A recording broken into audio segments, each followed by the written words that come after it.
we are going to discuss about the teacher and teaching professional beyond the Asian in Japan.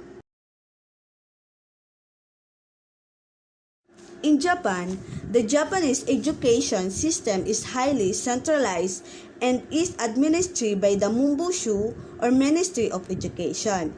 It is a model on how to operate schools, and the system gives us a mental picture of obedience, quiet school children sitting on their desks, listening to the teacher and working hard to pass the various entrance examinations. In 2005, a book Japan in the 21st Century Environment, Economy, and Society states the educational system produces students who perform better on international examination. The best in the world in solving mathematical equations, youngsters are well-behaved, invite around as law-abiding, overwhelming civility. Graffiti and vandalism are rare.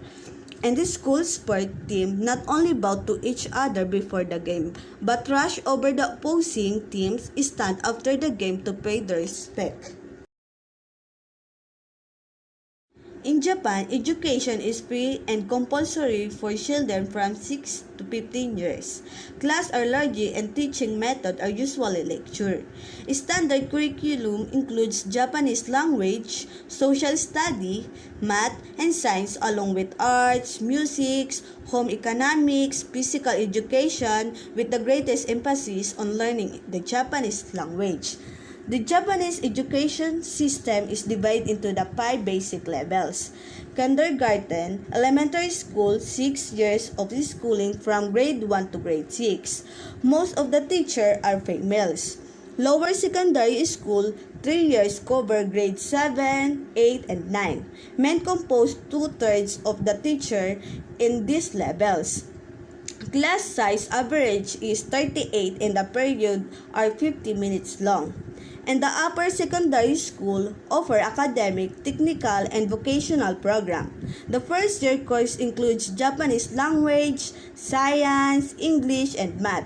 Vocational course include information processing, navigation, fish farming, ceramics, and business English, and the upper secondary school are ranked based on their success in placing graduating students in the prestigious universities.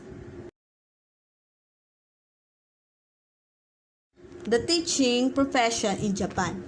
Japanese teachers are an essential element in the success story of the country. Because in Japan, teachers are expected to infuse cultural values throughout school activities, including student lives, both in school or even at home and community. Ever since, teaching has been an attractive profession in terms of status. According to Global Teacher Status Index 2013, the average annual salary of teacher in Japanese is equivalent to $43,775 annually, which is second to Singapore. Teaching is one of few lifetime profession career opportunity readily available to women in Japan. Teacher certification in Japan.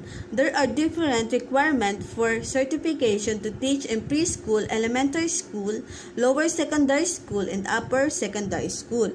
First class certificate is issued to teach in preschool, elementary, or secondary teacher with basic qualification of having earned a bachelor degree. Second class certificate has a basic qualification of 2 years of study, 62 credits units in university or other post-secondary institution.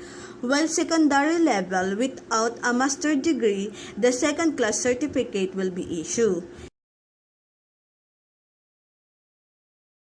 Becoming employed as a teacher. Most of the public school teachers are prefectural employees. Even if they teach in municipal schools, a prefectural appointment examination is given in 2 stages. First stage consists of written tests in general education and specialized fields in skills tests for PE, music, and art. All applicants for lower secondary teaching job are required to take a test in physical fitness. And the second stage consists of interview. Age is very important consideration for teacher applicants under the age of 30, but once the applicants gain into the teaching profession, they are assured of lifetime employment.